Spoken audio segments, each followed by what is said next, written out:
Rusiyada saxta nigahlar səbəbindən minlərlə yaşayış icazəsi ləğv edilibdir. Belə ki, Rusiyada ötən il saxta nigahlar və ailə münasibətlərinin formal xarakter daşıması səbəbindən ləğv edilən yaşayış icazələrinin sayı əhəmiyyətli dərəcədə artıbdır. Bu barədə Rusiya Federasiyası Daxili İşlər Nazirliyinin Miqrasiya xidməti məlumat yayıbdır. Məlumata görə Rusiyada saxta nigah yolu ilə leqallaşma cəhdlərinin qarşısını almaq məqsədi ilə qəbul edilən qanun müddəaları artıq bir ildən çoxdur tətbiq olunur.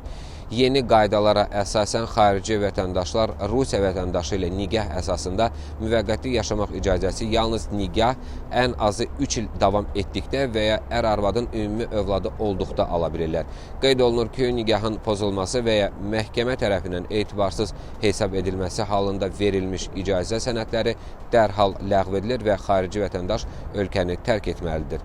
Bundan əlavə, saxta nigah bağlayan və ya saxta atalığı rəsmiləşdirən Rusiya vətəndaşları da məsuliyyət daşıyır və bu cinayət məsuliyyətinə qədər çata bilər.